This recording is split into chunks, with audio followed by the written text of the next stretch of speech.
Wonder if prices will ever come down. Fed up with the post-war world. Want to get away from it all. We offer you escape.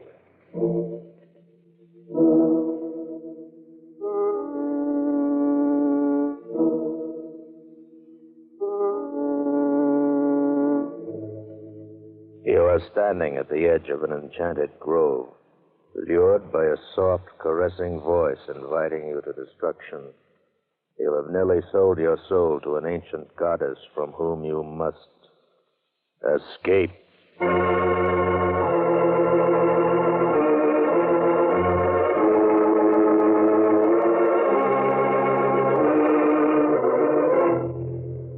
Escape. Produced by William N. Robeson and designed to free you from the four walls of today for a half hour of high adventure.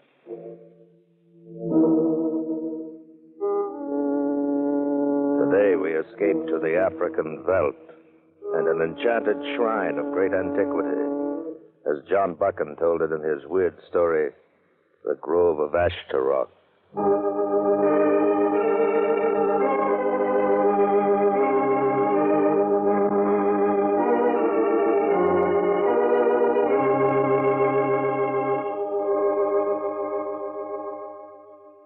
We stumbled onto the place, Lawson and I, during the second day after we left Taki.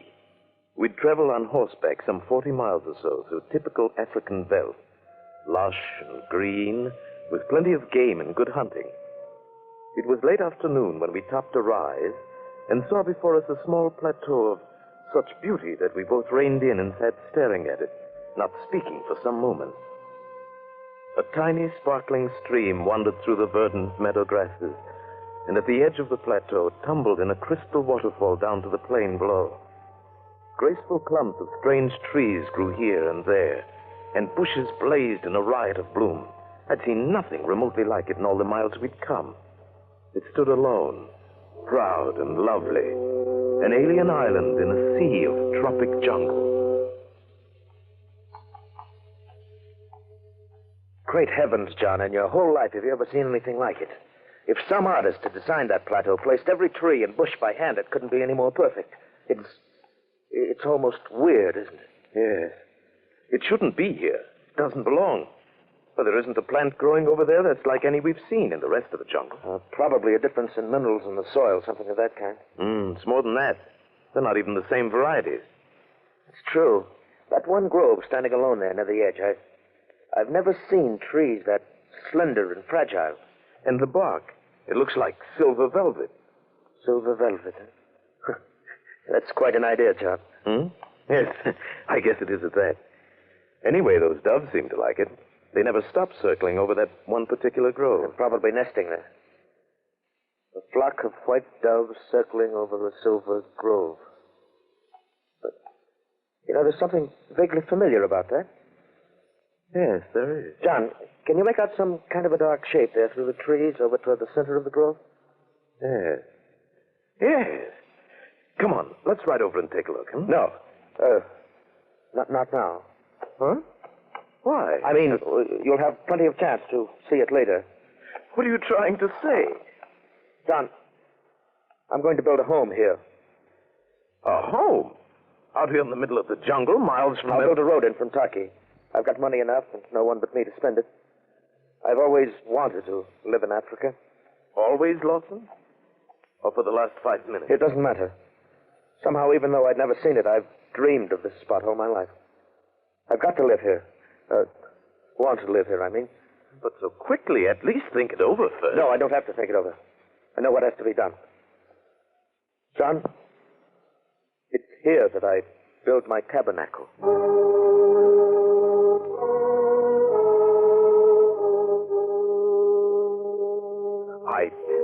I couldn't understand Lawson giving in to this sudden foolish impulse. It wasn't like him. But there was nothing I could do. I left him at Taki the next day and returned to the matter-of-fact world of business in London. And it was 3 years before I saw him again. 3 years before I returned to Africa to find that he'd built a manor house in the jungle and equipped it with all the conveniences of the English countryside. of which not the least was Travers, his butler. May I be so bold as to say it, Mr. Buchan? It's very good to see you again, sir. You bring a breath of old London out of this heathen foreign country. Well, thank you, Travers. It's good to see you again. This is some different from the old granite front on Grosvenor Square, isn't it? Indeed it is, sir. A great many things are different. Yes. Mr. Lawson's turned this jungle clearing into a paradise on earth. If you'll pardon me, sir, I think paradise is not quite the word. Hmm? Oh, well... Perhaps I'd better tell the master you've arrived, Mr. Buchan. He's been lying down. Oh, not ill, I hope. I'll tell him you're here, sir. Travers left the room and I waited alone, wondering at the strangeness of his manner. I had finally decided it must be induced by homesickness. I looked about me, as impressed by the austere magnificence of the library as I'd been by the grounds outside. There was an imposing mantelpiece of ebony at one end, and on it was placed an object elegantly fashioned of alabaster in the form of a half moon. It was curiously carved with signs of the zodiac. There was something compelling, almost unearthly about it. Fascinated, I reached out my hand. I should not touch that if I were you. Huh? Oh, Lawson! I didn't hear you come in. How are you, John? Oh, fine, Lawson. Couldn't be better. You? Shall we sit down? Why, yes. Thank you. It's wonderful seeing you again, old man. Been wanting to get down here for the last 3 years, but you know how it is in London. Time gets away from you, and the first thing you know... Yes, of course. Cigar? No, thank you. Not now. When I finally did get the chance, I couldn't even wait for an answer from you. I sent a wire and then followed it right on down. Yes, it surprised me a bit. Haven't had a visitor here for the last 2 years. Oh? Well, then that explains why Travers talked the way he did. I thought it must be... What do you mean Travers talked the way he did? What did he say? Lawson, what's wrong with you? He didn't say anything. Well, he'd better not. I'm afraid I... Forget it.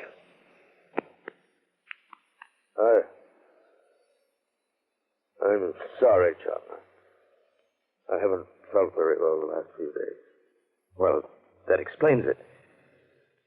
I say, at least you seem to be eating all right. You're actually getting a bit plump. Actually, I'm fat. Gross, flabby, and obscenely fat. Isn't that what you really mean?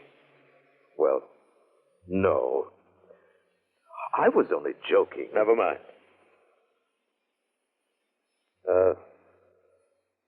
What do you think of the place, John?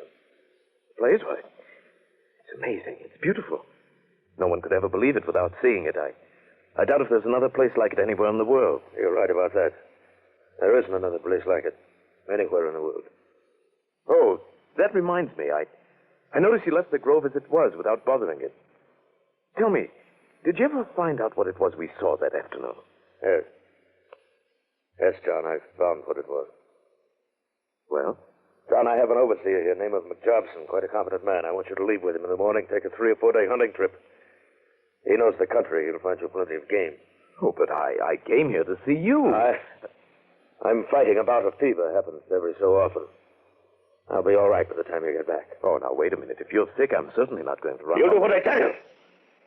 Lawson. I'm sorry to talk this way, but I know what has to be done. All right, Lawson. Whatever you say. Good. Settle it. Believe me, John, I know what's best for me. Yes. I'm sure you do. Another thing, John. That carving that sits on the mantel, I must ask you not to touch it. It's quite old, rare. I should not like anything to happen to it.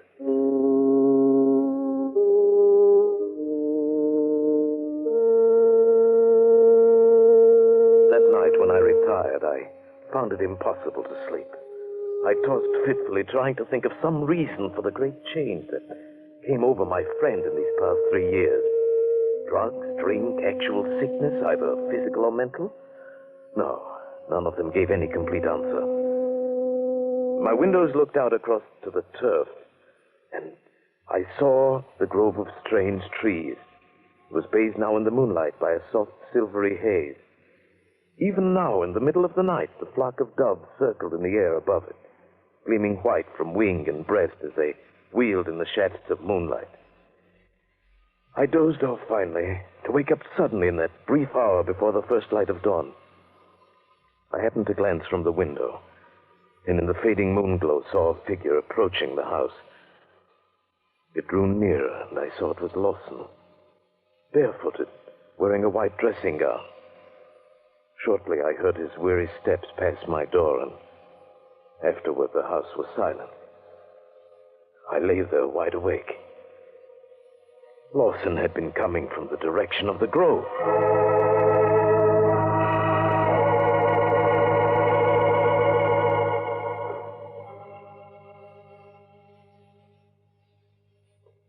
Good morning, Mr. Buchan. Oh, morning, McJobson. Oh, sit down. Thank you, sir. Now, in regard to that hunting trip we talked about, I can offer you a choice of 2 or 3... No, never mind. I'm not going on any hunting trip. But last night we decided That was last night, McJobson. Tell me, how long has Mr. Lawson been sick? Oh, it comes and goes. Happens about once a month like this. He's not the man that he was when I first came here. Do you have any ideas about what might be the matter? Aye. Well, what are they? If I told you what was in my head, you'd think me daft.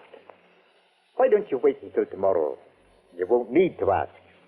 It's the full moon, the next. Full moon? What does that have to do with it? You'll find it in the Bible. Read the 11th chapter of the 2nd book of Kings. Good day, sir.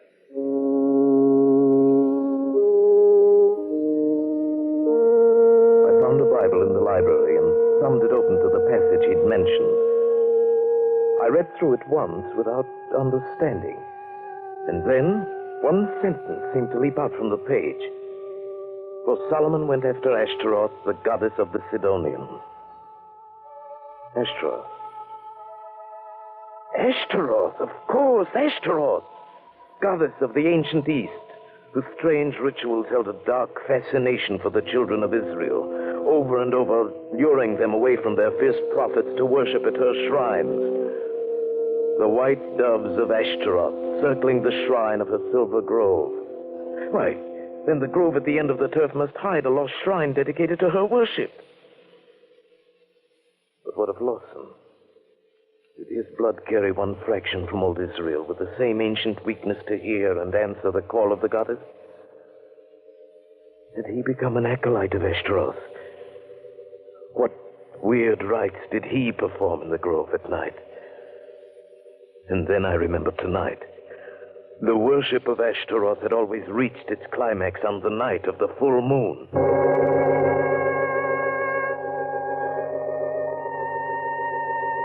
Lawson did not appear all day.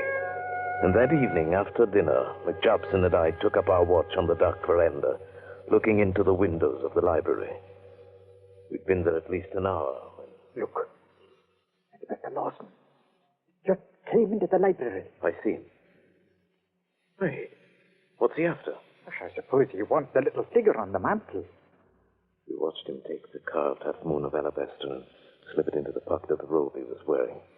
Then he turned and left the room. In a moment, he came out the front door and walked off across the turf in the moonlight. We'd best give him a bit of a start and then follow him. No, he'd see us for sure in that moonlight. I do not think so. He'd not look back now, sir, if there were 10 of us following. McJobson, what is it all about? You've read the book? Yes. Yes, it's the ancient goddess Ashtaroth, but what is the ceremony? What does he do, and what is it that made him the way he is? The ceremony you'll be seeing, Mr. Buchan.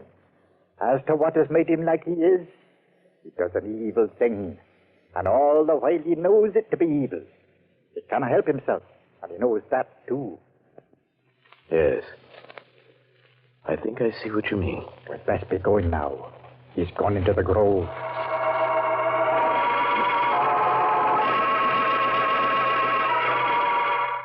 We crossed the turf quickly and passed into the black and silver shadows of the moonlit grove, working our way carefully toward the center. The only sound at first was the piping of the doves circling high over the lacy branches above our heads. I saw as we approached that the center of the grove had been cleared to form a small circular arena was covered with smooth turf. And standing in the middle of it was a cone of rock 30 feet high, a smooth, sharp tower of stone that pointed up toward the tops of the trees. And then I saw Lawson.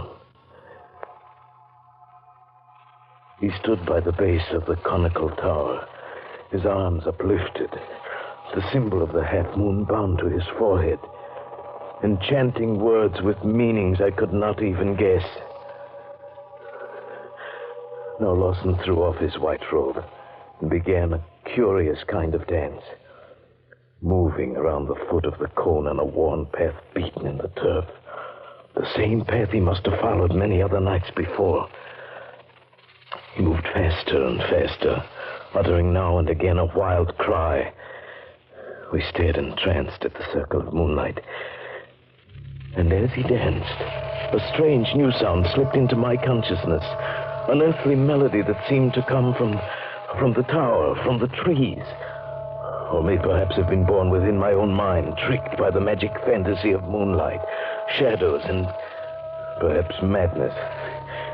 It brought to me one vivid thought of the warm, soft lips of an unseen goddess, of lips incarnadine, whispering gently and sensuously across the reeds of a panpipe.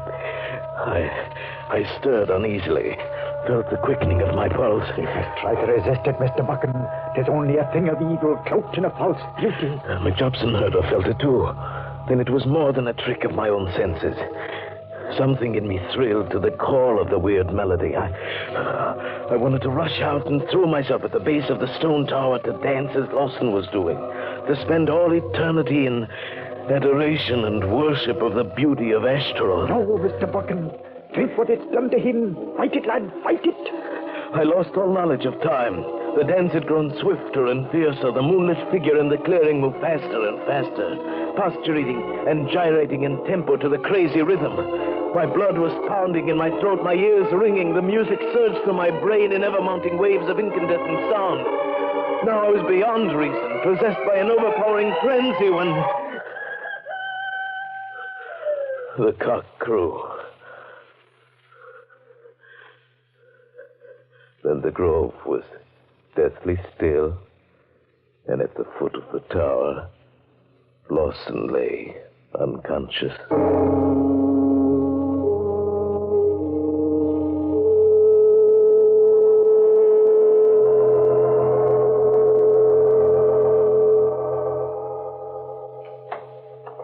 How is he, Mr. Buchan? He's lost a lot of blood, but I think he'll be all right. Good. It was a near thing. Trevor's got a couple of sleeping tablets into him. He'll not be waking up before tonight, at least. McJobson, I suppose you know what we have to do. I'm well aware of what should be done, sir, but I've no idea how to do it. I think I do. I shall take full responsibility, but I'll need men, all we can get.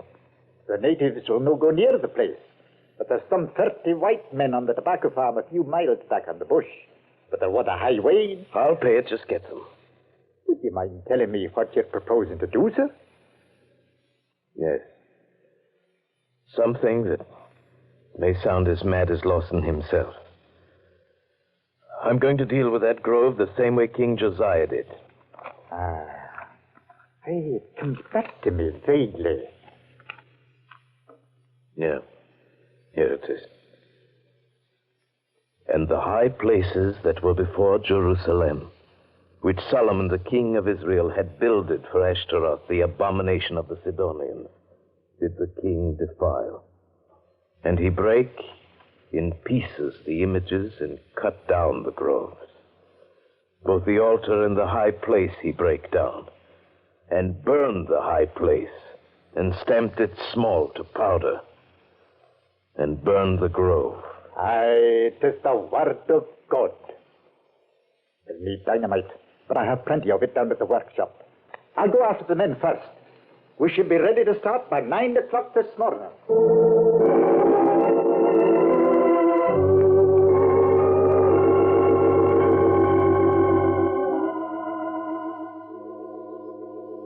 It was just past 9 when we entered the grove, carrying axes and a couple of shotguns and driving several teams of oxen. A light breeze had sprung up, and it whispered and rustled in the branches of the silver trees. We took care of the doves first, shot them one by one until we'd killed them all, 27, and piled their white bodies at the foot of the pointed rock. Then the men set to work with the axes, chopping through the slender trunks of the trees. Don't miss a single tree. Get every bush. Drag them in the fire. Right, you are, sir. All right, come on. I stood by the stone tower, the high place of King Solomon, and watched while the work went on.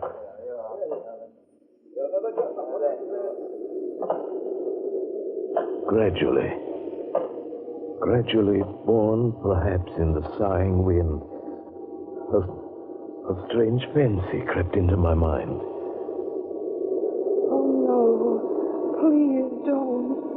Please, no. I fancied I could hear a voice coming from the tower, from the trees. This voice was soft, warm, and pleading. Listen with your heart.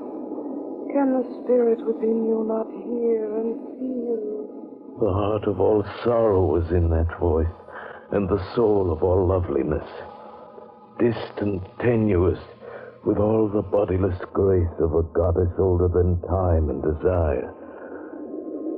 Please listen. Can you not know that I am beautiful, and once gone, am gone forever?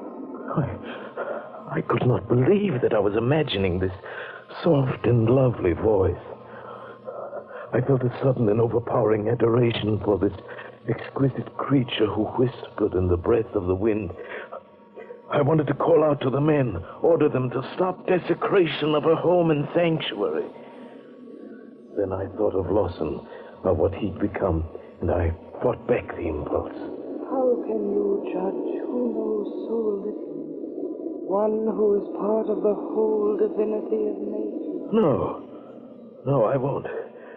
I can't listen to you. Look at me but once with the eyes of your heart, and you'll belong to me forever. No. Please, no. You have killed my doves, covered their white breasts with blood. Are you not yet satisfied? It's got to be done. It's got to be done. No, please. You could stop now and leave the high place. New trees would grow, and other doves would come and nest in them. But I can't. What are you saying, Mr. Buchan? I couldn't quite hear you. Oh, nothing. Nothing at all. Well, I'm ready to put the dynamite around the tower here, if you'll move back a little way. McJobson, perhaps we could leave the tower. Maybe it's enough to clear the grove. 'Tis not enough. The book says, and their children remember the altars and the groves by the green trees upon the high hills. No. That's no good, Mr. Buchan. Pay no heed to the voices of the wind. Every last stone must be destroyed. Stands within you. No. He is a stern man, and a cruel man, and his words are vile with hate. No. Leave me only this one last altar. No. All right, McJobson. Go ahead with it.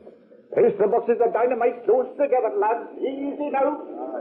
No, even now it's not too late. I walked away slowly. The piles of tree trunks were burning now. The smoke swirled in the wind. I would leave this place tonight. Yes, I would leave this place forever. Then write a note for Lawson, telling him of what I'd done. And I was very tired. Oh, please, listen, while there's yet time. The thing once done can never be undone. And once gone, I can never return.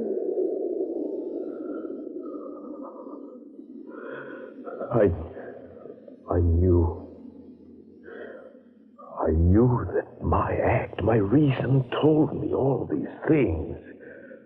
I knew that this act that I'd committed had saved Lawson, had saved his life and perhaps his reason. And yet I wondered if perhaps in so doing I was not driving from its very last refuge on earth something that was so rare and lovely. If perhaps I was not destroying a very beautiful thing forever. Stop now. Please, oh, please. All right.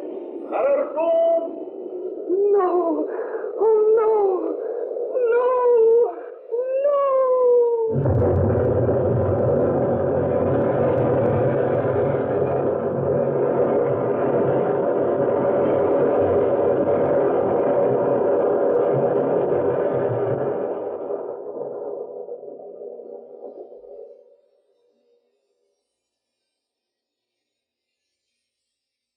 Silence.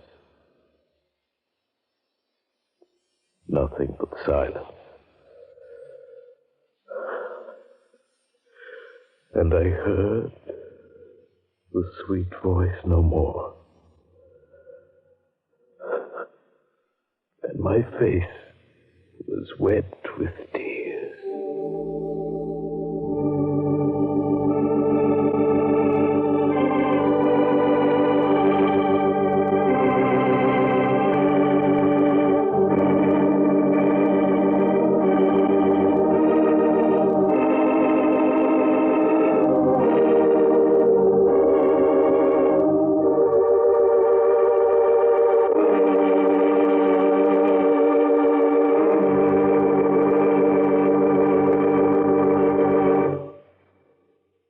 Escape, produced by William N. Robeson, directed by Norman MacDonald, today brought you The Grove of Ashtaroth by John Buchan, adapted for radio by Les Crutchfield, with Paul Frees as Buchan, Bill Conrad as Lawson, Kay Brinker as Ashtaroth, Raymond Lawrence as McJobson, and Eric Snowden as Travers. Music was conceived by Cy Fewer, with Eddie Dunstetter at the console. Next week. When you're tired from working all week, when the weekend offers little diversion, next week at this time, when your problems seem just too much for you, we offer you Escape.